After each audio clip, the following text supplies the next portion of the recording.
Mr.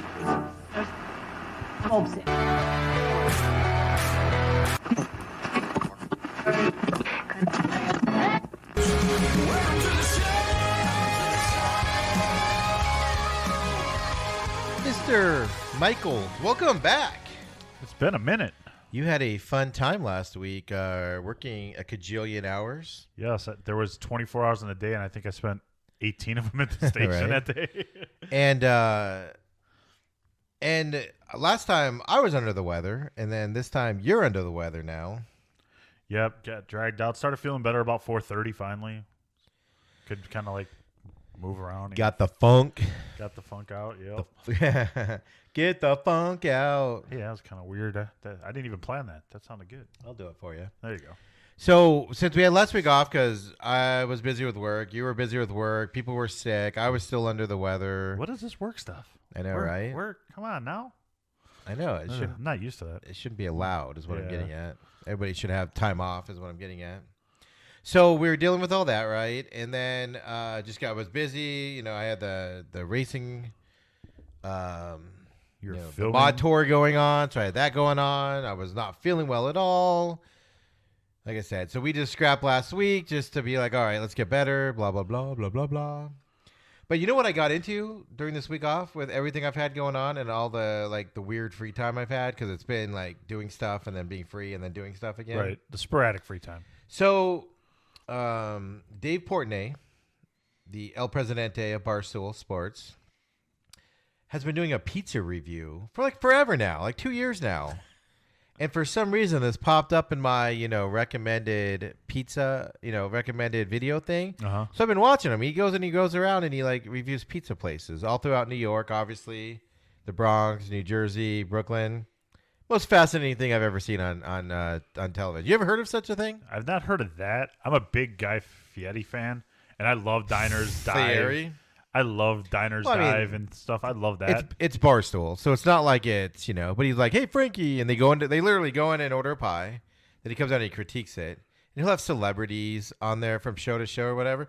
But I've been getting caught up on that. It's been really good. The guy, we've encountered this on the podcast before. I'm not the biggest Barstool fan on the planet because I'm an adult, and it's kind of childish humor. But I've enjoyed these pizza reviews. It's fascinating. And I've watched like 50, 60 of them over the last week. I'm going to have to check that out. I have not checked out the Barstool pizza review. I'm going to have to get into that. He's like the pizza guy. Like he just did one in Daytona the other day. And, it's funny when he like rips them to their faces, though. Like the owners sit outside because it's like a big deal, and they're recording it.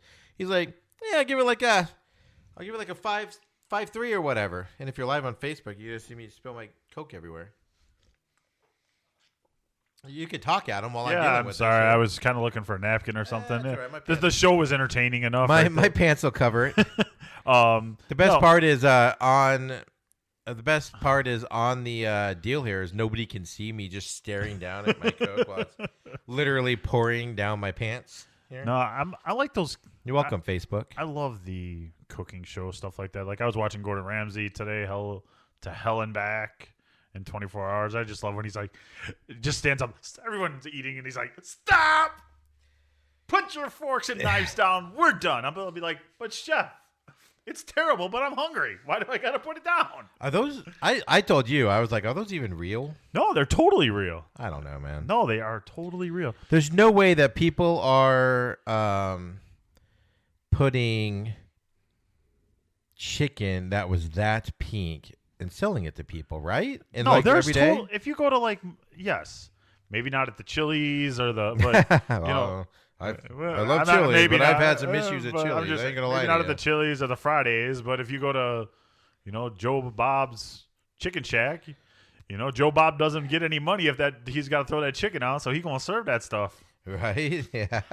It don't make any money in that garbage can, dude. Yeah, that's all I know. That is a good point. I didn't think of that. But yeah, so anyway, that's what I was binging on while you were, dealing with your stuff and, in between like the races and everything I was doing. I just found it fascinating. The guy just reviews pizza, and I'm fascinated. I'm literally fascinated by a guy on the street reviewing pizzas with that like New York. I think it's because he's got that New York attitude, Yeah. I just love that. Well, he's like, it's like some old lady walks by. And she says something to him, and he goes, "Yeah, you got a face for whatever, like all rude." And he like stop, like she just keeps walking, and he's all like, "I'm so effing charming. I'm so effing charming. It's just amazing how charming I am." Like, he's like, even he can't believe he said it to this old lady as she walks by. He's just like, "Oh, my charm. I don't even get it. Whatever." But anyway, that's what I've been dealing with. But speaking of, he was just doing a pizza review at Daytona. Daytona 500. The 500? Say that's 7 times fast, Adam. Daytona 500, Daytona 500, Daytona 500 happened over the weekend. Of course, Sunday. Happened on Monday. Well, I'm getting there. So on Sunday it was supposed to happen. President Trump's there. All this fanfare, whether you like it politics or not. It was really cool seeing the beast, the presidential limo, do the laps or whatever. I know some people are upset about it. Tax dollars at work. Yeah, I know. It was still neat to see. I don't care what no matter what your political leanings are. It was fun to see. And so he's there. He does the green flag right before they go out there and they go green. Rain delay, right? Right. And then they get 20 laps in, which we're going to touch on where we were during this. A little bit. You're not getting out of this. I did put it in the show sheet for a reason. I am not a wussy. That's all I can tell you. Yeah. So so then 20 laps get in, and then they call the race. It's got to be redone on Monday. So then Monday it restarts. Did you watch any of it? Did you like any of it? Yeah, I was watching it with. Well, that's right. You were at the station, I was at the 1580, the Fanatic station, watching it with Randy White and getting some good perspective from Randy and some not so good perspective from other people in the building. Dang. Just saying. I'm not calling shots, but well, you named one and not the other. So. Well, there was 3, so I could. Good point. And one of them is not a NASCAR fan, but he acted like you. I know. He acted like you would. Thank God the Cohen curse did not continue, though. I mean, he's all knowledgeable on that. So no, I thought it was an extremely good race. It was entertaining. Obviously, the news at the end was when Ryan Newman was going and decides to block another car and ends up hitting the wall like they do in Daytona. Eerily similar to Earnhardt Sr. doing it. He just turns right, hits the wall, but then he goes airborne. Yeah, twice. Basically. Yeah, and then while he's airborne, Corey LaJoie on the 32, I believe, hits him going 200 miles per hour in the door, right into Ryan Newman's side. He flips upside down and he skids for days. Yeah, he skids across. It was like start finish. It was line. like Days of Thunder where they or Ricky Bobby where he's running across the finish line. But man, I mean, except he was skidding. Yeah, he skid across. It was wow. I was just like, woo. Yeah. So you're a NASCAR fan, but you don't follow it like I do, and you don't get into it and racing stuff like that. But what was your impression of? If you haven't seen it, we're not going to replay it here. It was, I have a different opinion on car crashes that I know isn't very popular with people sometimes. But I'm more matter of fact about this type of stuff. But as a casual viewer, what did you think of everything? What did you think of that ending? Well, at the ending, I was kind of sad. I was like, wow, he might have not make it through this because it was something that I had never seen. And I am the NASCAR person at Talladega. I'm like, oh, when's the big one coming? When's the big? Now I'm like, I don't know if I could actually cheer for the big one anymore because it's how long is that going to stay where I'm not looking for the big accident? Because I feel bad at this point that if I would to say when the big one's coming. Well, interesting thing I was going to touch on that is I read an article and it's exactly right. I mean, we talked about it. My birthday, if I'm not saying this, everybody can say happy birthday or whatever. My birthday is on the weekend of Daytona. And I distinctly remember I was on a plane where we took off from California, LAX, to come back home. We got on a plane. Daytona 500 starts. We land. Dale Earnhardt's dead. While we were on the plane, hour flight or whatever. So I distinctly remember those. But we haven't, there's been a ton of crashes over the last 19 years. I mean, guys have flipped upside down. Guys have gone to the crash fence. All that stuff, but nobody ever gets hurt. They get hurt, but they don't get hurt, right? And been lucky enough where had hot passes. I've been on the media side or whatever. So I've literally been standing there when guys get in those big crashes, and then you see them just walking around the pit after the thing or in the back of their trailer, and they're sore and stuff like this. But it was complete. There's a generation of people that have watched NASCAR that have never seen this type of injury happen before. I don't think I've ever seen fuel pouring out of a car that way before. Yeah, while he's upside down. Like upside down, just see it gushing out of it. And you're just like, get that man out that car. That thing is going to blow. So, I mean, it's definitely, I was just curious on the casual fan's deal because my reaction was. You were kind of matter of fact about it. Yeah, but I'm that way regardless. Like, right, but I mean, I'm that way about everything. Like, nobody wants to see it, but it happens, right? Like, that's my feeling on it is, they know what's happening. When they strap in, they know the possibilities that are going to happen. And just matter of factly, I've had friends die in sprint cars on the dirt track. I've seen drivers crash, and then actually one shout out to Tyler Most. He got cleared today 5.5 months ago. Horrible crash on the dirt track. You were there. That was like your first race that you were, or no, that was somebody else that had that horrible crash. But 5.5 months, for him to he gets cleared to get back in the race car today. And I've seen it with a neck brace. I mean, just beat up, all that stuff. So I'm more matter of fact on it just because, I mean, don't get me wrong. It's sad and you don't want to see it happen, but it's just a matter of fact of life, right? In that field. So yeah, more matter of fact about it. But, I've been around these race car drivers with media days and stuff like that. I've been around them. I've been up close to them. And it's just heartbreaking. Like when you see his kids, he's got 2 young kids and stuff like that because, that's just horrible. But my thing was the longer this goes with no news, the more bad news it was. Yeah, it was like very weird news cycle. I mean, yeah, it was NASCAR and Ross Fenway what's Fenway, right? Fenwick or Fenway? Yes, you got it. They had like a total shutdown of the news site. Like nothing got out. That was what had me. Like I got home because somebody was making spaghetti for us, and I got home, and my reaction was, the longer this goes with no news, the worse it's going to be, right? Because that's what you do in those situations is you shut down but the spot, like people weren't even talking over the radios at the racetrack. They weren't doing any of that. They cleared the media out, everything. So it was like, this is not going to be good. As somebody that's been around those situations, that's not a good sign. But so then later on that night, 2 hours later, they do the press conference and they announce that it's not life-threatening injuries. So you're like, sweet, he's alive. That's the important thing. Right. But they were very careful. And even you said it. You were like, man, he's, it's a possibility. He's paralyzed or something. Like they're saying nothing. Right. That's what I kept saying was the longer this goes where they give us no information. And then just all of a sudden today, it pops up and he's walking out of the hospital. Right, with no shoes on. I mean. Yeah, I noticed that too. He had no shoes on. I was like, don't we get the guy's shoes? So like, it was horrible crash. Walking out the house, no crutches, just walked out. Don't you usually get wheelchaired out of the hospital even if you're there for nothing? Well, I'm sure to the door and then they do it, right? So I was just curious on your perspective, because I know my perspective is like different than a lot of people just because, it's sad. You don't want to see it happen. Like it was horrific. But at the same time, I go into, I don't know what you call it. I go into whatever mode where it's like, man, I hope he's okay.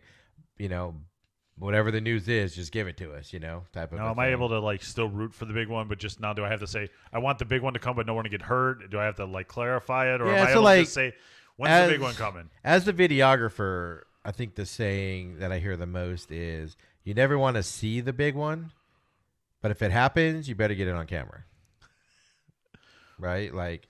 You don't want to see it happen, but like when I think of Talladega, that's what I'm like. Well, same thing. The big one's coming, right? Yeah. I'm okay to still say all right. But it says it goes to the safety of NASCAR, where he is able. 21 hours later afterwards, it was bad. Like we'll hear the stories coming up now that he's okay. Right. We'll hear the stories. Whether he was conscious, unconscious, what was going on in that car. And. The next day, because the next day is where you heard he was awake and talking to people. So was he unconscious at the moment? It's like, we'll hear those stories now as we go, but none of that matters. The thing that drives me nuts and people don't understand is like, that was a violent crash, right? So people are like, I was reading all over Twitter where people were saying like, oh, I can't wait for him to get back into a race car and stuff like that. And I'm so matter of fact about it that I was like, no, that's the last thing. If it's a movie, though, if it's the movie, he's in the race car on Sunday, but it's not winning the race. But it's not, exactly. But it's not a movie. That's my point. Is like people like, okay, he's a live, non-life threatening injury. He'll be racing this weekend, and it's like, no, it doesn't work that way. And that's the cruel world of it. It actually saw like people that follow NASCAR know that the number 6 running this weekend. And really quick, congratulations to Ross Chastain. We'll call him a friend of the program. I know him, see him, I talk to him when I'm out at the tracks.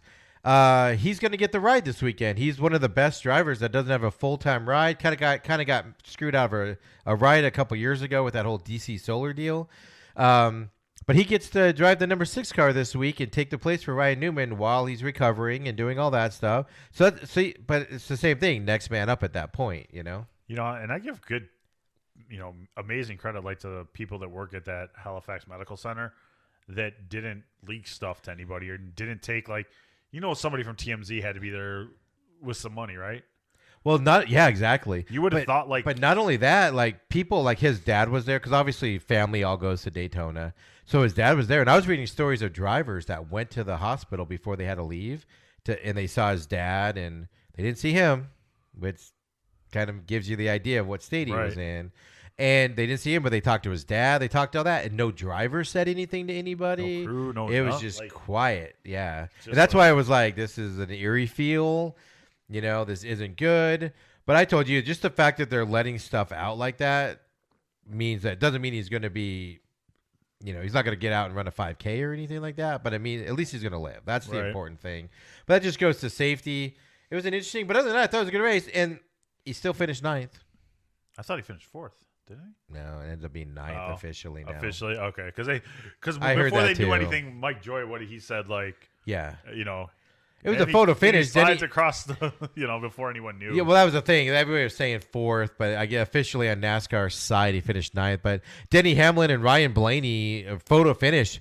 A lot of people missed the finish because they were obviously paying attention to the accident. But that was a photo finish, literally by half a nose of cone. He beats Ryan Blaney to finish it. But there were tons of wrecks, like there always is in this event. Guys go for it. It's just, You know what was the best part about it? No Kyle Busch, no Joey Logano. Kyle Busch was happy. Oh, yeah, you're not a Logano fan either? Kyle Busch has never won the Daytona 500. That's not his race. Right. Yeah. I'm glad he didn't win it this week, and I'm glad Joey those are the two guys that I just do not enjoy. I don't know what it is about those two guys, but, man, I just – well, I know what it is with Kyle Busch. I see them in Kyle Busch is just a jag. But, besides that, he was the only one at NASCAR last year. Tweet us, Kyle. Come on the show. He was the only one at NASCAR last year that I didn't take a picture of when he was walking to his car. Oh, did you? Oh. I'm like, no, you're not even getting in my camera roll. I matter, but, and I'm all up on Jimmy Johnson's car taking pictures. Yeah, I know. Yeah. I know. You were like Tawny Katane in that freaking music video back in the 80s on the top of that car. Right. So, but no, I was, it was a great, I thought, great race. I love the drama at the end, not talking about the crash. Yeah. I know what you I'm mean. just saying the overall racing at the end, it was really enjoyable. Yeah, it was an exciting race. Lots of wrecks and lots of yellows there, in the last, 20 laps. But that's what you expect in those races, and you expect half the field get knocked out in a deal, which it did. Your boy that you mentioned, Joey Logano, takes out half the field, at one point. Takes out twice, takes out half the field, sneaks through somehow when he does it, right? But then he gets his own coming up the next time. So. Karma. I saw on Twitter it was karma. So that was the Daytona 500 this week. Who's more hated though? Who? Kyle or Joey? Who's Kyle. Hated? Kyle by because he wins. Because he wins more. Because he wins more. Yeah. Joey's not but liked. What about by racers? Joey's more. More hated. Joey more hated. But by fans, I was just gonna say that because Joey, just doesn't care. He's just like, whatever. So he'll wreck somebody and then be like, stuff happens, and that makes the other drivers mad or whatever. But Kyle has respect because he wins, but then also, he races kind of the right way. He doesn't try to crash. He doesn't try to wreck you and do stuff like that. So on there, I like Joey Logano. I actually like his bravado, whereas his deal where he's just like, hey, I go out there to win. Whatever happens, happens. Mistakes happen, and hey, you make a lot of them. I wrecked you this week. You wrecked me last week. Let's move on with the day. Whereas the other drivers are like, he's like, yeah, we move on, So, but this week NASCAR, they're in Las Vegas with the schedule change this year. I am not going to that race this year. Unfortunately, I have some family commitments that I am doing this weekend, so I will be watching it on TV. You didn't go. Like you guys. I know it's weird. It's like the first time I haven't been to a Vegas race in 4 years or something. So we got early odds of Harvick, Busch, Truex, and Denny Hamlin. All 5, 6, and 8 to Kyle win. Busch is going to win this one. It's his home track. He grew up there. Kyle Busch is winning this one. Come on. Stop. Bad news for you. Don't ruin my Sunday. Bad news for you. No, it's all right. I'm going to be watching White Sox baseball. I don't care. All right. That's all that matters. So that was NASCAR. So like I said, Vegas, then California, and then Phoenix, which we will be at that point. I'm going with Jimmy Johnson this week anyway. Again. The Jimmy Johnson? Yep. Like, you're just going to pick him all year, right? Oh, for sure. Yeah, it's the goodbye tour. Favorite. Good. We need to come up with a song. Goodbye tour. Let's talk some NFL, Adam. The National Football League. Just really quick, we have some updates. So what's happened over the last 2 weeks is Phillip Rivers and the Chargers have decided to split ways. Do you think Phillip Rivers retires, or do you think he goes somewhere? Phillip Rivers is not retiring. He's going to play another couple. I think he's got 2 more years. And I think there's something wrong with his arm. Like, he can't throw the ball down the field. Yeah. His noodle arm, I guess, is what dead arm, whatever. Yeah, but I just think that he's still a valuable commodity, and I don't think he wants. I think that he wants to distance himself from Manning's retirement and the Hall of Fame for that class. That's key right there. So But then next year he's gonna have to. If he retires, he's got Drew Brees. He's gonna have to deal with. Yeah. Like every year for the next 6 years, you could have two guys. But then I just think that there's just too much coincidence with the New York, San Diego, with the draft when they both came out. There's just too much stuff. I think there's just too much symmetry there. I didn't even think about that. I think he's coming back because why would you go through this separation of the Chargers deal with the press release and the thank you of the Chargers telling him thank you and all that stuff? Why would you go through all that if you're just going to retire? Right, because if you were going to retire, you would just retire a Charger and be done with it. That's the way I'm looking at it. Would you want him? I know. God, no. No? I'm a Phillip Rivers fan. Okay. Like, I've always liked him. It's not his fault the Chargers couldn't win. Right. Defense, a whole bunch of other issues. For sure, coaching, all sorts of stuff. But there's no doubt his arm isn't what it once was, and he can't throw the ball down the field. But he's again, 36, 37 years old? No. Well, Drew Brees has been in the league 20 years now because he just returned. So he announced he's coming back. That's his 20th year, and he came in 2 or 3 years after him. So let's say he was 20, 21 when he came. I'll say 20 because I can't do math. So, 37, 38. Right. So, I'm just trying to figure out, I do math. Where does he end up? Because I think that if Brady doesn't stay in New England, he's going to Las Vegas, right? That's where they offered him a 2-year, $60 million deal. Vegas did? But I was reading yesterday. Yeah. I just think it's a good fit, right? I don't know. I've been enamored with. I don't think it's a good fit, but I've been enamored with the Raiders since last year's Hard Knocks for some reason. Like they won me over on that TV show, and now I'm Hard Knocks wins everybody over. Everybody that's on Hard Knocks is going to the Super Bowl, Adam. Until they start playing. Hard Knocks when the Browns were on and became a Browns fan. I could care less. Did you watch it though? Yeah. Oh. I did watch it, a couple of the episodes, but I was actually really invested in this year. I was like, oh, come on, hurry up. The problem with that Browns year is we all went, oh, man, Hugh Jackson is not a good head coach.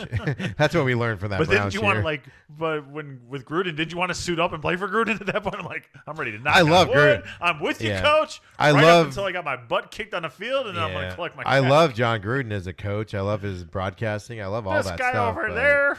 I don't think he's that good of a coach. Oh, come on, man. No.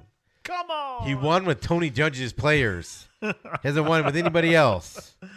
Never anywhere else. Yeah, he went to the Super Bowl with the Raiders with Rich Gannon and other 40-year-old guys. All but right, I got to steer us back on the right path of things. So Drew Brees. So we'll see where Phillip Rivers goes, if anywhere. Drew Brees announced he's coming back for 2020. My favorite tweet I read on that was because Tyson Hill, number 7, who's like the all-around guy for the Saints, was saying that he can see himself being a franchise quarterback in the league. And my favorite tweet was when Drew Brees said he was coming back. The tweet said, "Rest in peace, Tyson Hill, New Orleans Saints franchise quarterback," and it had like February 8th to like February 10th on it.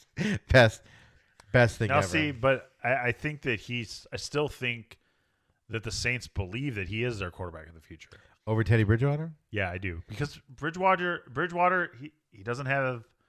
I mean, he's got this year. I'm not going to take this year against him, okay?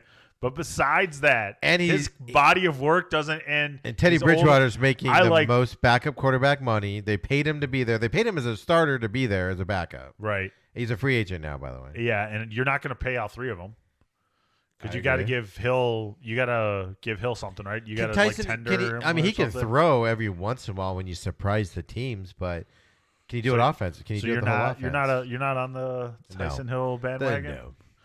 No, so you would spend another $30 million and bring Bridgewater back, or whatever he's going to demand. What's he going to demand? 20 to 28. Well, he was making 2.5 last year, I think. It was an ungodly amount. I mean, It was a starter money for a backup. Yeah, absolutely. But Teddy Bridgewater might get enticed for a start. The problem that Teddy Bridgewater has is that all these starters are available. Right. Well, the problem is that nobody's doing nothing until Brady. That's the problem. Until everyone goes to Brady's home. And goes on the throne where Brady's on the throne. You kiss the rings, you kiss them all, and then you make your offer, and he says, "Bye-bye." I don't think it's going to go down that way though, because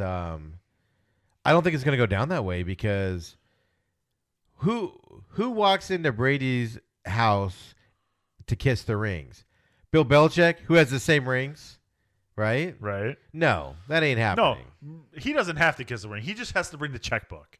Everybody else has to kiss the ring.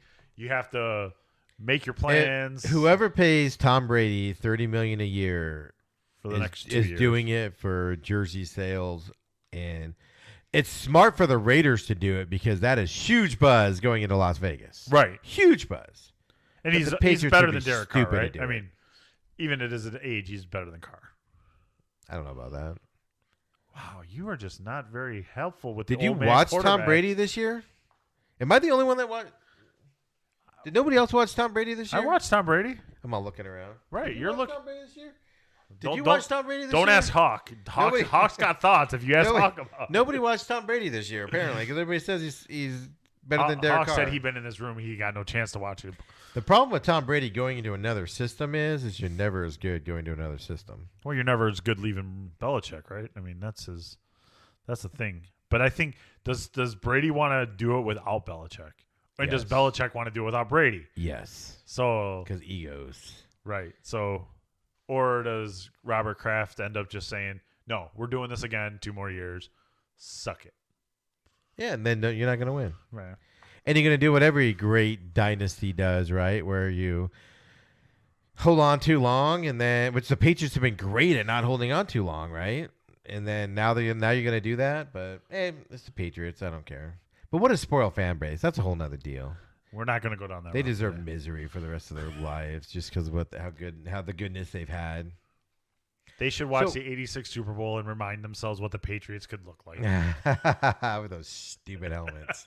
With the stupid cartoon guy on it. I love it. So Greg Olson decided to forego. Well, my favorite tweet on this is XFL star broadcaster gets a job in the NFL. He is the XFL star broadcaster, that was my favorite tweet on the Greg Olson signing. Was he in Seattle for that? Did he do the Seattle game this past week? I don't remember what game he did, but it would be just ironic if he was, I'm going to do this broadcast. I'm going to sign a $7 million deal here. Why I'm here. So he went around and had broadcasting choices, obviously. Went and met with the Redskins, went and met with somebody else. Buffalo, Seattle, and Washington. Negotiated with all of them, signs a 1-year, $7 million deal with the Seattle Seahawks, which I think as somebody that roots for a team in the NFC West, I think this is a huge signing for Seattle. Adam Scheffler reported that Greg Olson really liked Buffalo and Washington and strongly considered both. Of course. But the lure of playing with Russell Wilson in Seattle was just too strong. Which makes sense. I mean, because when a girl wants to date me and I'm not interested in her, then I'm like, oh, I was really interested, but I had. You always say nice things, Adam. No, they usually just tell me to go away. Wow. I'm just saying. Whatever. But anyway. Depression sets back in. All right. So 5.5 of it is guaranteed. Yeah, the rest has been incentive based. But if you are Greg Olson, I mean, isn't that out of those three teams? Where you go. That's where you go, right? I mean, because that's where you're going to get played the most. You're going into Pete Carroll's system. You get you get to patch your stats for the last year. He gets to help out. What's that guy's name? Dippold, whoever that tight end there is in Seattle that struggled last year a little bit. You get to train him a little bit and coach him on how to do it. Which if Greg Olson wants to get into coaching and broadcasting, that's a good move for him. But I mean, contrast that to just give that man a mic and leave him alone, right? And compare and contrast that to. He did not. He was not in Seattle. He did the Battlehawks Roughnecks game. Oh, this past because nice. I just looked at the 11th flight. His 11th flight in 8 days or something like that. Sweet. But I mean, contrast Greg Olson to Witten, who wants to continue to play football. And Jerry Jones wants him, but the staff is, quote, continuing to evaluate tape on if he is a fit in the Mike McCarthy system, which means Jerry Jones is currently waiting to go until he pulls rank and tells him they're resigning him and they're going to use him, right? Yeah, I mean, no one's telling Jerry no, right? If Jerry wants Witten you shall have. So if you had a choice between Greg Olson and Witten today, who would you sign? I'm signing Greg Olson to either be in my television booth or on my football team. Both. I'm taking him. Right? Yeah. I'm taking That's Greg a good Olson. point. I'm taking Greg Olson no matter what he wants to do. That is an excellent point. I don't disagree. Greg Olson was invincible of these last 3 seasons. He's been injured off and on, but everybody in Carolina has been injured, right? And Witten, I don't know if I want to sign him to either contract at this point. He was not good last year. I mean, he wasn't even a good outlet for Dak. And, you know, they're about to re-sign Dak as a franchise tag and because they can't work out a deal, all that. So, but that's NFL news. Adam, we've put this off long enough. You know what we want to talk about. We know what you're excited about. Oh, it's the time. It's time. XFL. This is the XFL. You're welcome, everybody that's listening to that right now. We haven't heard much of Vince, though. I mean, Vince has been very quiet. No, but he is there running the show. I mean, he's there. He's avoiding his WWE responsibilities. And we thank him for that. Yes, absolutely. Storylines have gotten so much better the last few weeks. And I'm going to SmackDown this on Friday night with the kids, Fox SmackDown. I'm not going to SmackDown. Thank you, high school. I was going to say, you were basketball. invited. You were invited. I'm going to press buttons for basketball, high school. Right. I feel gypped. Well, at least you'll get to watch it because it's on Fox. So. Yeah, but you watch it with no sound. That's they don't even put the closed captioning up for us. I mean, it's terrible. I mean, come on. So we're 2 weeks into the season. My DC Defenders, who I have been on board with, not like some people we know that switched from their other teams to DC this week after they went 2-0, are 2-0. Yes, they are 2-0. My Battlehawks come up a little bit short. But they lost to Houston, who's the bad. They came back. They kept it interesting. Houston. And the whole extra point stuff made it where you're just like, ooh, wait a minute. We're not done. You get the 2, you get the 3, you're Houston good. is 2-0 also. Houston is outscoring DC, so they get the nod in the best team in the XFL. DC's defense is way better, though. And the Battlehawks are 1-1 on the road. First home game, sellout crowd, inside the dome. They're ready to roll. Yeah, so that's the exciting thing about this, right, is, okay, so now the motive coming out with the XFL is the first week was what? Broadcast was solid. People aren't sure. So, like, a lot of people are still unsure about interviewing the players, you know, after they do something bad or something. So if that's still out there getting in there, some people like Rich Eisen was saying he doesn't want to watch the XFL because he doesn't want to see that side of it, which I think what I like is the replays.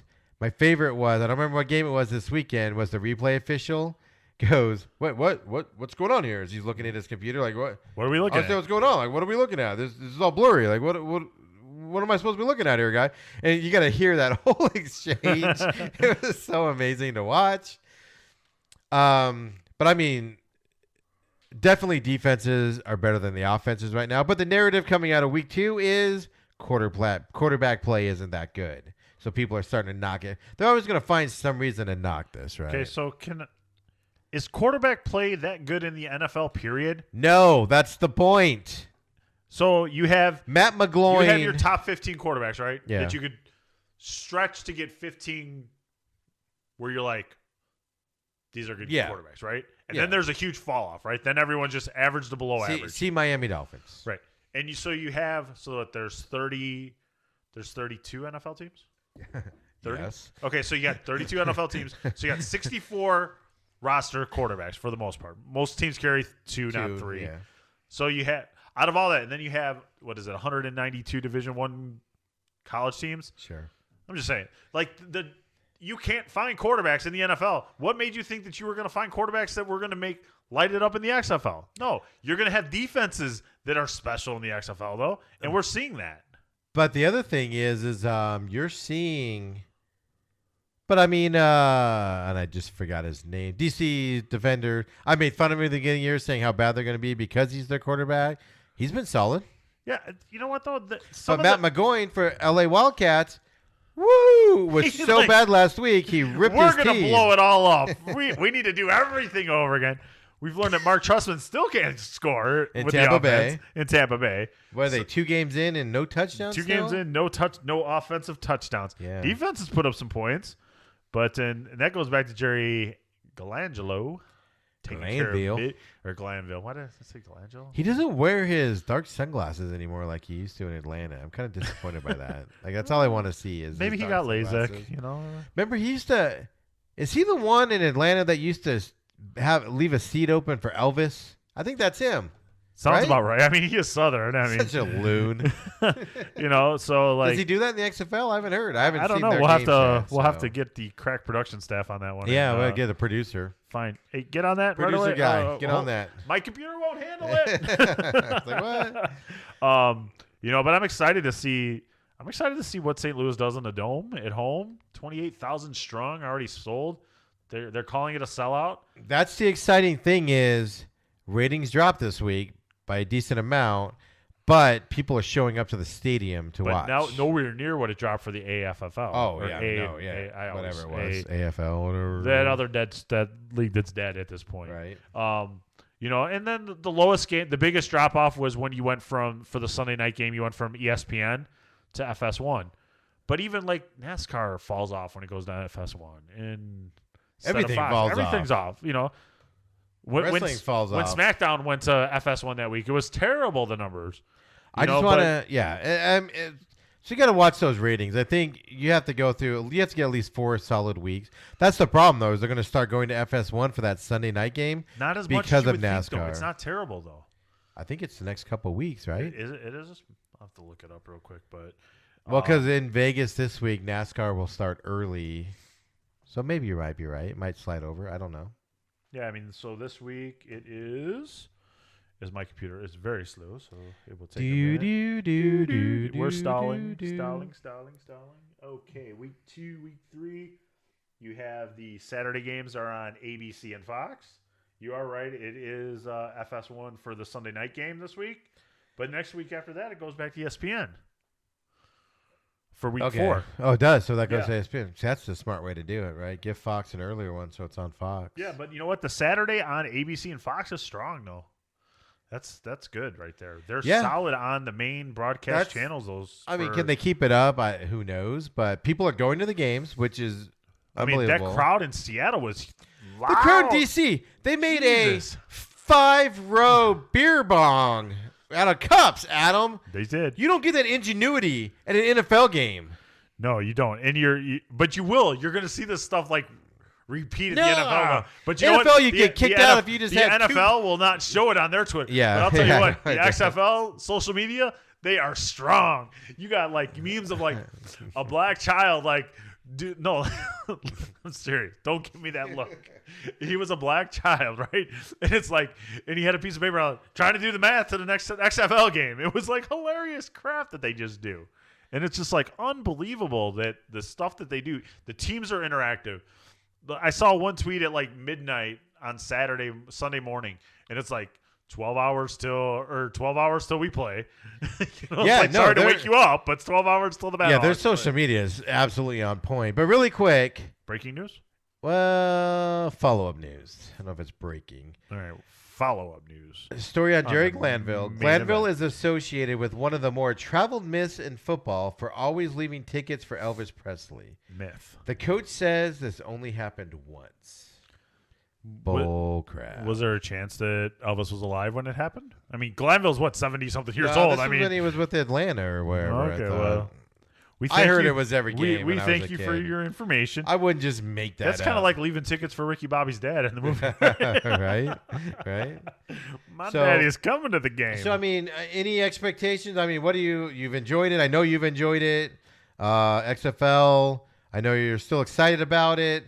I've enjoyed. I went 3-1 last week. So. I have missed a few games. It's not like but I also don't watch NFL games either. So I've watched more XFL games in a weekend than I have in NFL games usually. Steve, you're not supposed to tell people that. I don't care. Okay. I'm pretty honest about my football watching abilities. I do not sit around watching every game every Sunday. I guess I don't. Let's get that out there now. I watch the Bears and I'm like, well, I'll catch the rest on ESPN. I'll watch the morning game if the Cardinals are home or Cardinals are playing the late game. I'll watch the Cardinals game, and then Sunday Night Football will be on, Monday Night Football will be on. But I'm not sitting there with like 13 TVs or at the bar going, I'm not that guy at all. Yeah, I only go to the. I'm not a big bar person to watch football, except when being here, I've had to go for the Bears stuff. Yeah. So, I kind of have to. Poor Adam. I know. Moment of silence. Okay, that was enough. But. We're doing you a favor by not having you watch Bears games. Don't worry. By August, I'll be telling you why the Bears are going to the Super Bowl. By August? Yes.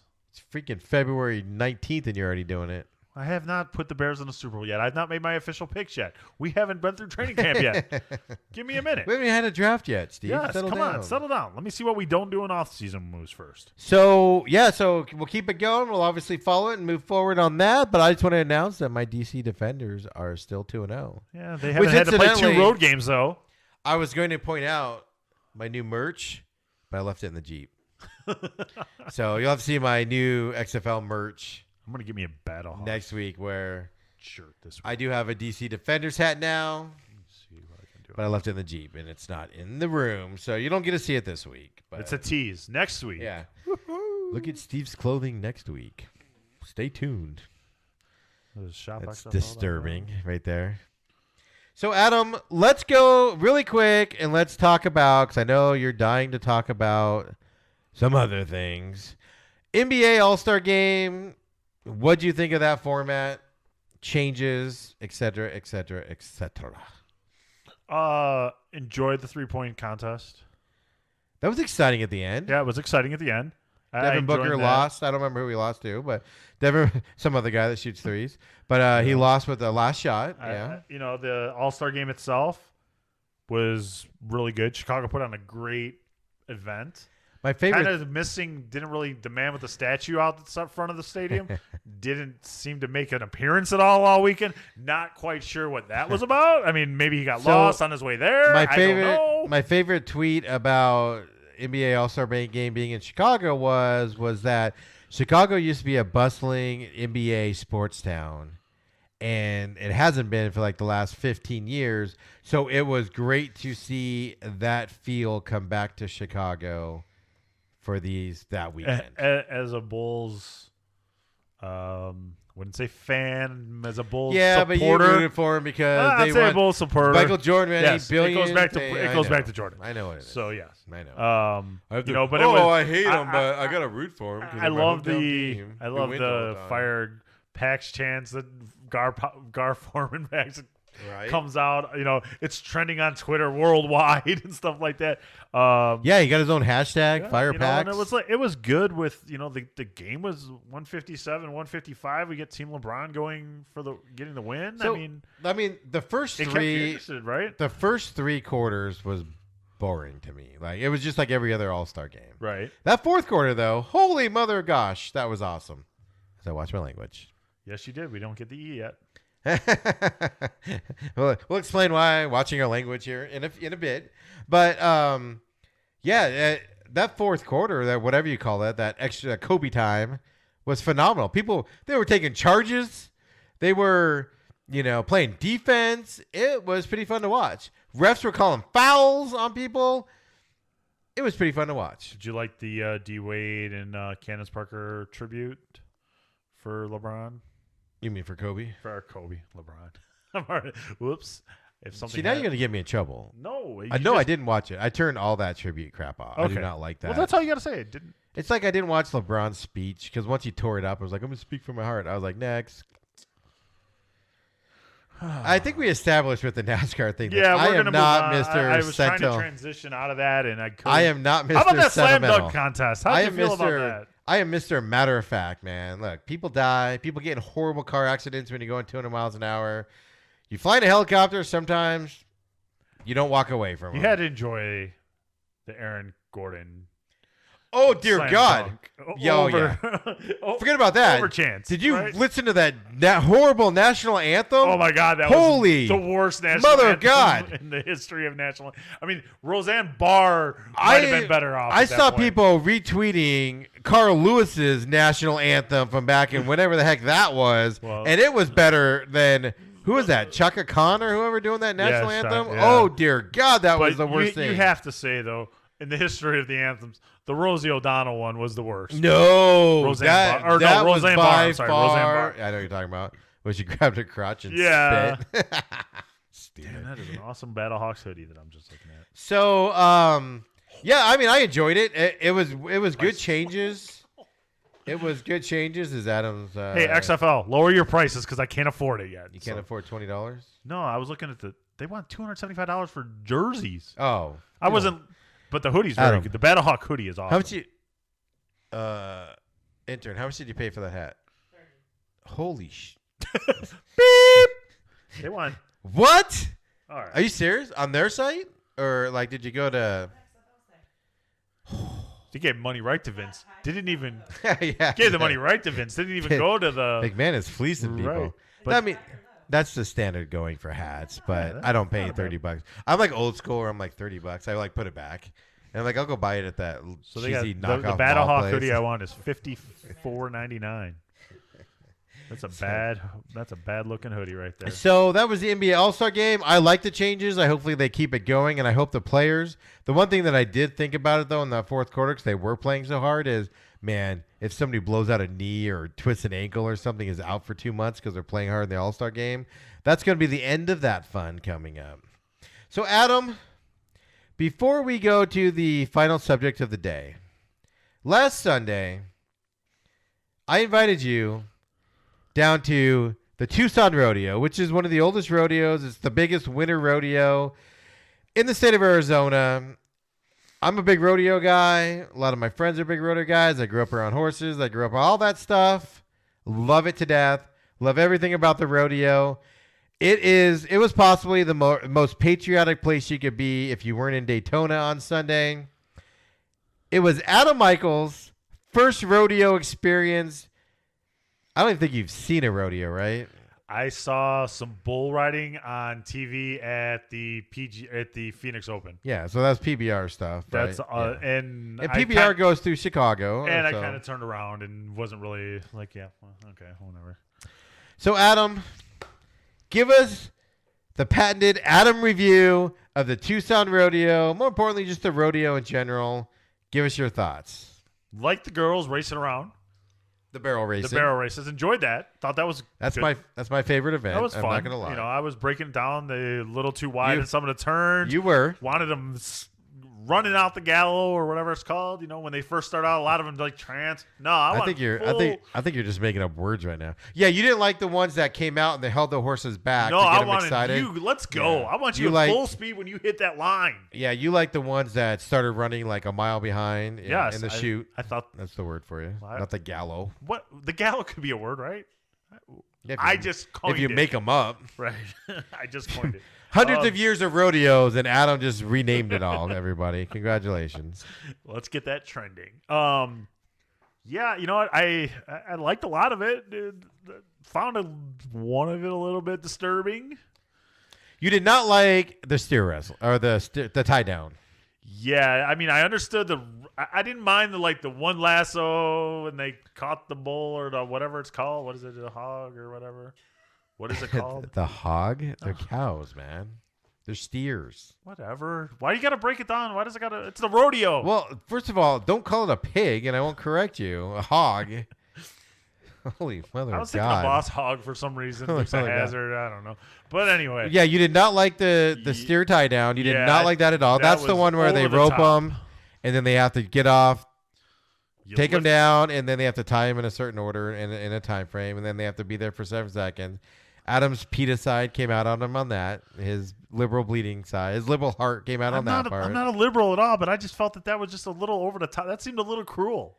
There's rules. I know, but there are rules. Like, so if you rope them and then, it's too hard on them when they come back, you actually get penalized and stuff like that. Like, there's rules. Those animals get treated better than you and I do. Like, they get massages when they leave.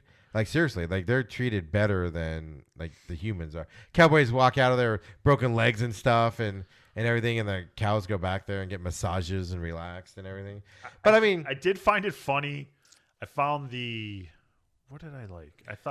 I liked when the bulls would screw around with them and then, like, just... After they were done, just turn around and walk towards where they're supposed to go. Like, yep, I've had enough. Yeah, so on the bull riding, when they knocked the cowboy off, and then they would, like, go after the clowns and So those guys that run the clowns that run around in there, they're actually medically trained. Like, they're for emergencies, and their job is to obviously get the bull away from the cowboy when he's on the ground.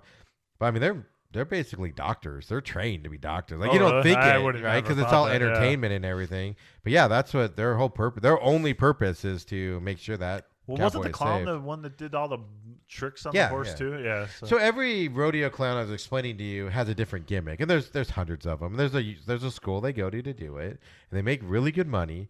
So that rodeo, like that clown school number. Anywhere? Yeah, I think it's in Oklahoma or something.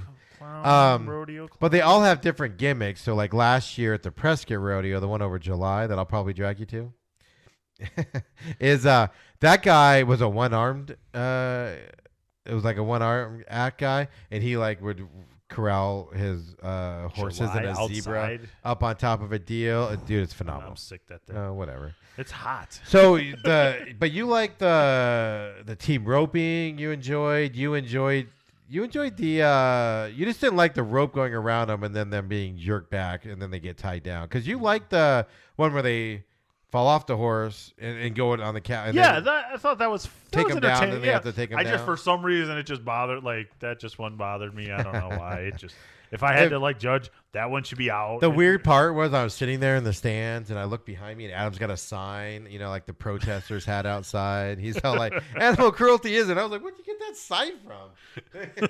I had it all along. It was a plan. People are leaving. But it was a good time, right? Yeah, no, I had fun. It was a overall taste of history. I'm patriotic. I enjoyed all that. Well, I mean, the thing that's cool about rodeos, and I know this gets saying the weather was nice. That was the thing. The weather was in perfect. The shade though, it got chilly. Got a little chilly. Like, it went. The thing about rodeos that I love is they work the sponsorships in, so you don't know they work them in, right? So, they're sitting there. He's like, "Oh man, look at that! Oh, that cowboy just ruined his Wranglers," and then he talks about Wranglers for 2 minutes. Like, he just worked a Wrangler ad into this thing and made it so seamless that you just thought he was having a conversation with you. Right. And you didn't even hear, he's coming out the Jack Daniels shoot or whatever. Well, he did that. Like, that's how you identify the stalls, right? For the, the Saddle Bronx and stuff like that is, oh, they're in the Dodge Rams. But that's the thing is, it's not in your face it's in your face advertising, but it's not in your face advertising. Right. Whereas if you were at a football game, they would have had billboards, like lights flashing, a big commercial beforehand, and they're just like, oh, the Dodge Rams, shoot is coming. The bull from South Carolina, and they give you the best part is, I don't know if you even listen, they give you the stats of the bulls and the bulls' names and how good they are and all that stuff. It's phenomenal. You know what? The funny part to me was take a look at the Jumbotron, and I looked up and I'm like, yeah. Oh, you mean the TV? He didn't say Jumbotron. He said on the big screen. Yeah, the TV that's over there. Yeah, that Tucson Rodeo does not have one of those. Doesn't have an NFL style screen. There's no doubt. No, Jerry Jones is not envious of that at all. Would you go back to a rodeo? That's the big question. Yeah, I'd go back. See, I'd go back. Converted one. You like the ladies there though too. There was like an older one that was behind us. She was solid. She was talking to you too there at the beginning when you were rating the bareback Bronx one. You were rating those at the beginning, and she was like, "I totally agree," and joking around with you. I was like, "Dang, yeehaw, go Adam!" I skew very well at the rodeo. Thank you. Rodeo. This is gonna sound horrible. Rodeo girls are kind of like Waste Management Open girls. Remember I told you, I was like, they don't look like that in real life. Same thing. I almost was going to say, is this like an equivalent to a Walmart 10 or rodeo? I mean, are they similar? No. Rodeo girls are very nice looking. Okay. I can't say more. Okay. We'll move on. So, yes, I will I'll go share back you those thoughts later. That is on the main event after dark.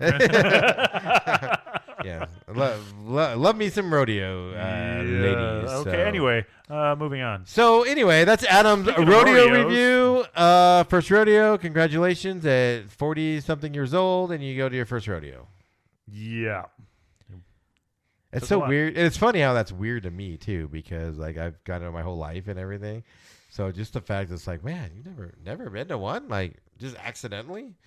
No, never would have even crossed my mind. Kind of would have been like, what? No. You want me to go see what? What and where and why? Yeah, but they're fun. Yeah, it was fun. I enjoyed it. Some people watching. So let's get to Major League Baseball, which obviously pitchers and catchers have reported. Rob Manfred is a douche going around. He just had his Arizona press conference yesterday. Idiot. After being in the Grapefruit League and screwing up his press conference over there.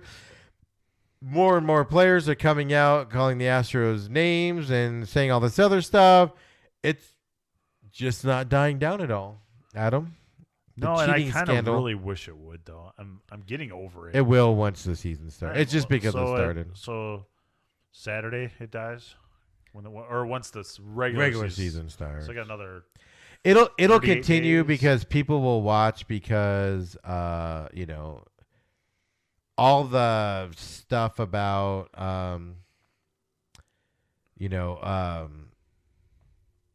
so if will Houston get hit tonight? Well, one of the players get hit by a pitch. Or if somebody gets plunked, they'll show that. They're saying it's going to be. I know. That's the way it'll go on that. Baseball teams want to win games. Maybe if you're up 12-0, maybe you beam somebody. But if it's a normal game where you're not looking to put extra runners on, you're not. What are they? You don't give a good team an extra outs, right? And that's like a baseball saying. Hawk would tell you that. Yes, he would tell you all about that if he had a message. If he you don't give another team extra downs. Like you don't give another team. You don't give a good downs. Team, right? You don't give a team extra downs in football. You all have that saying. I agree with you. It's over the top, but it's not going to die down anytime soon because we haven't even got the Red Sox. I know it's gonna ignite it again when the Red Sox deal happens and. But I'll tell you what, Manfred, God, I hate that man now. So I really didn't have an opinion on him one way or the other up until recently, but man. The biggest egregious thing, first of all, I keep sticking his foot in his mouth because, he admits things like, oh, we follow up on every accusation as it comes in, and it's like, well, what? You wait for him to come in because he admits that they knew about the Houston Astros cheating, but they didn't do anything until that pitcher who's now with the A's, Mike Fiers or whatever, comes out and says it on on a podcast, then they look into it, and even though they knew about it beforehand, it's just not a good look for a commissioner. But the biggest egregious thing is, imagine spending your whole life working your butt off to win this nice shiny trophy, and then the guy that hands it to you and his name's all over it calls it just a hunk of metal or a piece of metal. And his name's not like it's called the commissioner's trophy. It's ridiculous. You can't be stupid like that. You just can't. No, you just can't be stupid like. And I think the pressure's getting to him. That's my point. Because you are well versed. He did not walk into these press conferences without rehearsed answers. Lawyers gave him rehearsed answers. People gave him rehearsed answers, and he's still stumbling over himself, trying to figure this out. And it goes to my point before, Adam. Baseball needs to just come out with all the information. All the information needs to just come out and then let people decide. Half of the people, like me, will say, who cares that they cheated? Baseball is built around cheating. Who cares? Nobody gives a dang about it. Then the other half will be like the baseball purists and people like you that will hate them for life and say they cheated the Dodgers out of the World Championship and all that garbage. I don't care anymore. I'm over this. I know, but you did a couple weeks ago. I cared for a week. I am America. I cared for a week, and now I'm over this. I moved on. There's a new story. Let's give me a new story. And I'm thankful Trevor Bauer gave me a little bit something different to talk about. Yeah, so Trevor Bauer is one of the guys that's going after Manfred as well as he's always gone after the Astros. So what say you on this? I loved it. I mean, from all indication, the guy's a total tool. Entertaining as hell. Came out, told you exactly what you thought. I mean, his tweet from 2 days ago, since my phone is blowing up, if there's any more Astro players, and he tags at Astros players who want to hit me up and have a conversation on the phone, my agent gives out his agent's name. She will be handling schedules for the rest of these appointments. So he's like, I love it. So then, right, so what I love about the Trevor Bauer thing is he's put Manfred in his spotlight. He's always gone after the Astros. He's kind of a loudmouth, kind of a know-it-all guy. But he's going after the commissioner for his things, right? But here's the thing. Then the commissioner comes out and says, oh, the MLB PA said that we have to do this. And the MLB PA comes out and goes, no, we didn't. And it's like, get on the same page, man. Right. I mean, because they're coming out saying that the only way that the Players Association would let players talk is if they offered the immunity. They asked if they could do partial immunity, and MLB PA said no. Obviously. Right, because their job is to protect the players. But I think that it's funny, though, that all of a sudden Trevor Bauer has become the voice of baseball, right? Like, he's the one who goes to for a comment. Trevor, Manfred said we're going to do 12 MLB playoff games this year. How do you feel? It's like... I'm going to give you a different perspective. When the steroid era started, who was the guy that came out and said all the steroids were going on? Canseco. And he was lambasted. He was number one behind. Not well liked, and they lambasted him as a liar, a cheater, all that stuff. This is how far baseball's come. Trevor Bauer comes out, lights all the fires and everything, does all that stuff, and everybody's like, Trevor Bauer's the savior. He's saying what everybody wants to say. It's just amazing how fast baseball has changed. But it hasn't changed, though. It's still... No, it's still a cheater league, and everybody still gets an uproar because people are cheating. Shocker. Whirler, and we talked about this before, right? Where people are like, you need to set the standard on cheating. Okay. But you can't go back and judge all the cheating that's happened before because it's full of cheaters, right? So if you're going to set the standard on cheating now, it starts today and moves forward. But you can't do that. Why, Adam? Because all the baseball purists accept certain parts of cheating, and they don't accept other parts of cheating. And so you can't say this cheating's not good, and you can't do this type of cheating, but you can do this. That's the pinch that Manfred's in, is he can't come out and say, whoa, they cheated horribly. They won that World Series falsely. Because if he does that, you can go back and look at spitballs, greenies, all this other stuff, stealing signs on second base, tipped pitches in the field where a guy's tipping his pitch and nobody says anything. You can't arguable. You can't argue. You can't say this is bad, this is bad, this is bad. Going back in time, and that's the problem. It's not even just Major League Baseball. I go back to travel baseball for Zach, and we would literally try to figure out the stealing signs from the other coaches. We'd be watching them and say, okay, well, that looks like, okay, I think I got it. If he tips his hat, goes to the nose, and then the right shoulder, they're going. Right.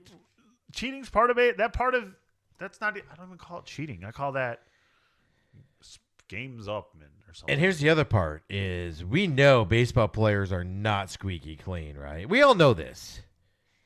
And then to have Cody Bellinger calling out Houston Astros for cheating and stuff. The Dodgers have been rumored to be cheating for years now and never been looked into. You mean to tell me that the Dodgers are squeaky clean? I call BS on that. Is my point on this, right? If you notice, the people that are Dodger being hatred coming out just yeah, a probably little bit right but now. but it's not just the Dodgers though. Who are the other teams? You notice who you don't hear from in this? You don't hear the Red Sox, right? Saying anything about the Astros, right? Why would they? I'm just gonna keep my mouth shut. You don't hear anybody on the Mets say anything about the Astros. You don't have. I mean, Mike Trout said something the other day in the same division, but you don't hear any Texas Rangers saying anything about Houston, do you? Well, I mean, come on. The Rangers, they're cheating. The reason why Mike Trout's coming out is because this is his opportunity to get back at Manfred for basically blaming him for, for all that stuff a couple years ago. But that's my point. You don't hear Seattle bashing on the Astros, right? Who's bashing on the Astros right now? You don't hear the Nationals bashing on the Astros. You heard Rendon bash on the Nationals, but that's because he's on the Angels now and he's in their division. But you don't hear any of the Nationals saying anything about the Astros, right? It's this very short. You have some Atlanta Braves guy saying that all the Astros need to have a beating, right? But you're only hearing this little small pocket, but everybody's running with that small pocket. Most of the people are like, woo. Why? Because they're smart to realize that I'm not exactly squeaky clean, so I better not get into this deal because people could find stuff out about me. No, you're 100% right, and I'm ready for this to go away. I really am, and it's not. We're gonna another 2-3 weeks of this crap. Yeah, until regular, and it'll be prevalent for the first week or so, and then when somebody gets plunked, it'll probably be a story again. And they'll be breaking down. Well, but guys aren't going to be hitting Astros. If it's an 11-0 ball game, they might hit the Astros. Here's my favorite part of it. Who's the face of the Astros cheating? It's the little man himself. Altuve, right? Altuve, yes. You go back and watch all those videos. I read this huge article on this, and it's a guy that actually hates the Astros that wrote it, and I wish I could find his name, but I didn't save it. But he went back and looked at all the video of the trash cans getting hit and everything. 4 to 5 players were involved in it, and they only banged on their at-bats. Guess who wasn't one of those 4 or 5? Altuve. But he's got that whole buzzer thing going on. Okay, so then now somebody else has gone back. Going back to his early on in his career, he would wave people off. He doesn't wear an undershirt under a shirt. He would wave. He had his shirt ripped off one time, and he was waving his players off back in like 2012 or something. It was early on in his career. His first walk-off home run, he was telling the guys not to touch his shirt and stuff like that. He's been doing it forever now. But it just goes that all this speculative is driven by Twitter and all these people that hate the Astros, so they're going after him. And all the facts have been confused now at this point, is what I'm trying to tell you, Adam, is nobody knows for sure what is going on because people are looking at, Twitter, oh my God, you can see a Band-Aid right there. It turns out he got a tattoo of his daughter's name on his chest. So last year, the Astros ended up 18th in baseball being hit. Averaged of .38 per game. So every third game, basically, they get... Wait, you said 3.8 per game. That's the average time that they were hit. So every third game. Every third game, basically. 3.5 games. 3.5 games. And they're 18th? And the Mets led baseball with .59. So roughly every 2.5 games. Really? Yeah. It happens it happens a lot. You know what I mean? It basically happens every 2-3 games. I know. So now somebody's going to plunk. The Astros are so good, right? That you mean to tell me that some guy on some team is going to put an Astros batter on base and just because he feels like they cheated in 2017. No, because you don't give teams extra outs. No. You don't give teams base runners. A pitcher that does that should not be a pitcher in this league because you're setting. Do you want to beam Altuve Altuve and then get him on first? So because basically he's on second then, right? Right. You basically give him a double. Yeah, that's what I mean. That's why I'm like shocked at all. I think everybody's just talking tough right now, right? And now the commissioners come out. The best part of it is if somebody throws at him intentionally and then gets suspended. It's going to be amazing to watch that person get suspended longer than any Astros players got suspended. Yeah, that is very true. Just the fact that the commissioner's saying, well, they have to face the scrutiny and everything, that's their punishment. That's just horse crap. That's just horse crap. They did it or they didn't do it. It's punishable or it's not punishable. You decided not to punish the players. It should die. And that's what I can't believe is why does the MLBPA allow their player? They're all part of a team, right? Shut up. You may not be happy about it, but shh. These are your fellow brothers helping you make more money. Shh. I can't believe the MLBPA is allowing these players to say this stuff. But that's a whole nother story. But you know what, though? It's the first time in a long, subscribe to the philosophy there's no such thing as bad publicity, and you have the millennial generation, right, that's sending out the memes. Is this going to they're talking about baseball? You know what I'm saying? Is there an upside to this whole thing? Are they talking about baseball? Or are they just making fun of baseball? Exactly. I don't know. Oh, here we go. I don't know for a fact. Oh, we didn't get him in the camera today. Sorry, man. That's my fault. There you go. Hey, Hawk, I got a question for you. Wait, I'm just getting down here. I'm not ready yet, but I'm close. I know. So here's my question, Hawk. My question is, I don't hear young people talking about this. So is it just old fogies like all of us that are all in an uproar on the cheating? How do you feel, Hawk? Well, I feel that it's time for us to turn the page on this whole cheating scandal. Well, you sound like Adam now. Well, no, because Adam's a very smart baseball man. In my 70-plus years of baseball, I will tell you that these things come and go. Where everybody was in an uproar about Pete Rose. Everyone was up about the 1919 Black Sox. Shoeless Joe Jackson. Yeah, I mean, we all remember the 1919 Blackhawks. Well, you remember that. Yeah, absolutely. We all remember that. But I'll tell you what. I'm just glad that baseball is back. Got to watch out for that 1939 Helsinki incident. That's high up there, too. Well, I'll tell you what's going to happen, Steve. Dodgeball reference. In 2 days, 15 hours, and 39 minutes, spring training starts here in Camelback Ranch. And I will be there. Well, I'll be there. Adam won't be there. He'll be doing GC basketball. Yeah, Saturday. But you'll be there Sunday. Yeah. It's supposed to rain, so it really doesn't matter. Oh, that's a good point. You get out of the rain. Maybe he'll get to see the first game. But anyway, I really believe that it's time that we just move on. Let's get this Boston Red Sox stuff out the way so me and Yaz can talk about it, and then it's time to move on. That's the problem. By delaying this Red Sox verdict, it's just going to ignite it again, right? So by delaying it like they are, it's just going to become worse when they announce it on that deal. So yeah, you almost have to it's going to basically be the same punishment as the Astros got, or is it going to be worse? Gotta be, because it's got to be at least what the Astros, right? It's got to be kind of just like only because they were the first ones caught using electronic devices with the Apple Watch, right? And then there are players on other teams that have said, I learned how to do this from playing on the Red Sox, which is why you can't tell me other teams aren't cheating, because players have left the Red Sox, gone to other teams, and now they're coming out going, I learned how to do that with the Red Sox. You mean to tell me they haven't taken that to their new teams?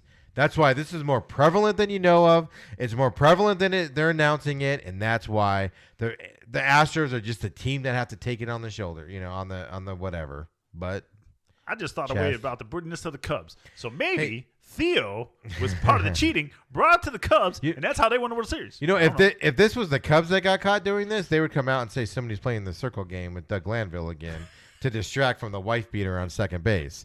You are so right. If this was the Cubs that would have been buried 3 weeks ago, we would be talking about it. You remember that? They'd story? be like, "Did you see that racist in center field that did Chris that Bryant's going to bat leadoff? That's what we need to talk about. That's what's important.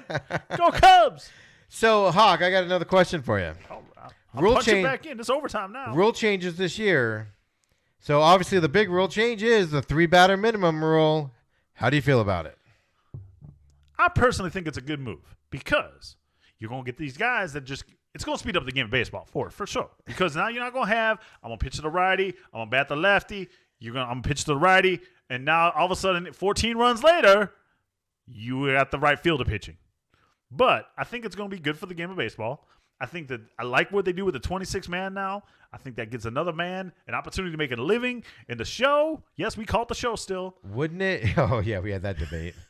But how's it going to get more people? It's going to actually kill jobs because you have that righty-lefty deal where guys would just come in for one batter, specialists that are going to go away now. You can't bring in a specialist for one batter anymore. The specialists need to learn how to get right-handers out. They need to know how to get left-handers out. This is a game of baseball. Baseball. They need to know how. It's a very simple sport. Throw ball, hit ball, catch ball. That's all you got to do. Pitch the ball. Get the strikeout. Get the man to ground ball. Strikeouts are fascists, according to Kevin Costner and Bull Durham. Well, strikeouts are fascists, Hawk. Little Hawk. Little Hawk, I keep calling you Hawk. You're Little Hawk. We call you Little Hawk. That's a great baseball movie. Remember? Strikeouts are fascists. You got to get your team involved. Well, but you know what? I like a game that has strikeouts, too.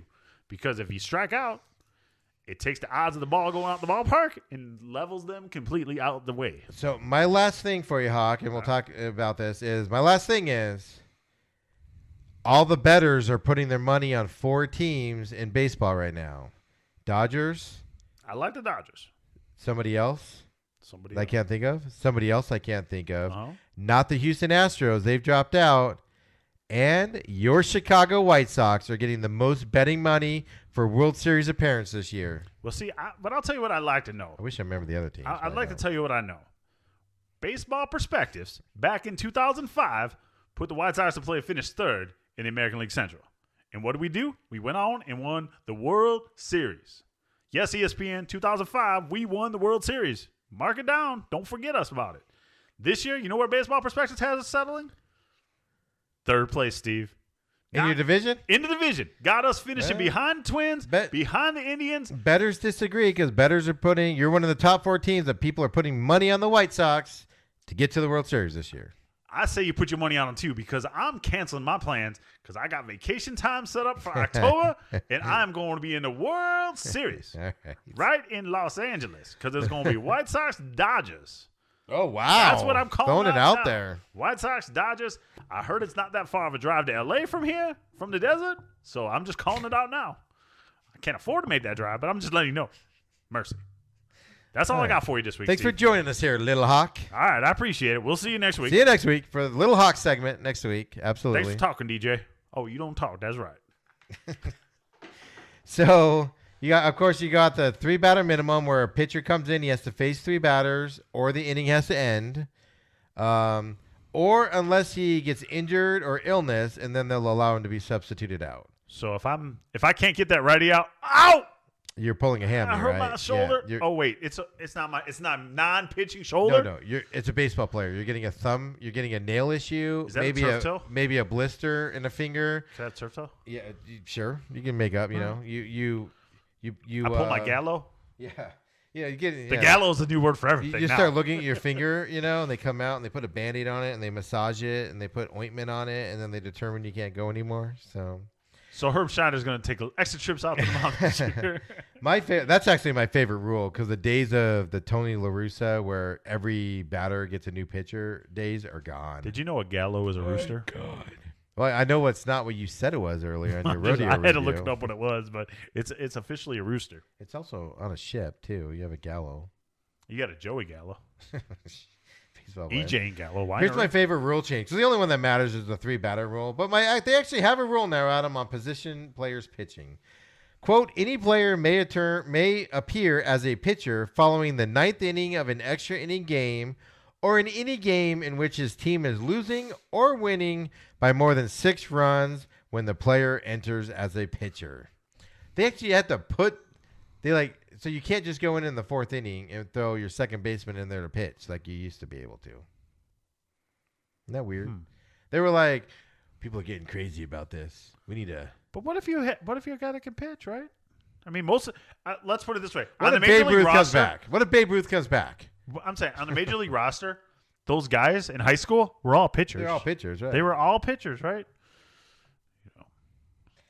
So, I mean, the injured list reinstatement and option period for pitchers. So, clubs may not reinstate pitchers or two-way players from the injured list until 15 days have elapsed from the date of the initial placement for such injury, and increase from 10 days. Obviously, it was a 10-day injury before. So, and then the option period for pitchers are now going to be 15 days instead of 10 days. So, even then, you can't move guys around, put them on the DL retroactively, and bring them for 2 days. Could you retroactively put them back, 7 days or whatever that rule was, and then they come back after 3. So just some small little changes, but obviously the 3 batter minimum is going to be interesting to watch this year. Yeah, it really is. It's going to get some teams in trouble when they put the wrong pitcher out there, and he has to be out there for 3 innings or 3 batters or get out of the inning. So, you can give up a lot of runs with 3 batters. That is very true. I've seen some bad relief pitching out there. So Adam, welcome back this week. Of course, we are live on Facebook. You can get us at the Main Event Pod on Facebook as well as Twitter. Constantly tweeting stuff out. We have Lil Hawk here again. Looks like he's about to chime in. Steve. Yes. Steve. I heard a rumor. There are some rumors flying on the Twitter machine. You have announcements to make. Are you ready to make announcements? Or are you going to tease an announcement? What are you going? There's something coming out. We're teasing it this week. All right, we're teasing an announcement. You just going to tease me, Steve? You going to tease the Little Hawk? So we are currently recording Wednesdays at 6 p.m. Facebook Live as well, and then we'll put the deal out afterwards. We have some exciting news coming down the pipeline. A month from now, let's just announce it, Adam. We will be going live on 1580 The Fanatic from 6 to 7 p.m. on Wednesday nights. So obviously, we will be going on Facebook through their feed there, as well as we will be posting that podcast as well on our podcasting stuff. But then, Adam, the more exciting news is you're going to get double us now because we're also going to do our standard show like this. Also, we got to figure out the timing of that. Yeah, we're going to do that one. We have some plans and stuff. But some exciting news coming up that we will be moving to. We're staying at 6 p.m. on Wednesday, but that starts in March. I think it's March 25th is that Wednesday, is when we start after the tournament.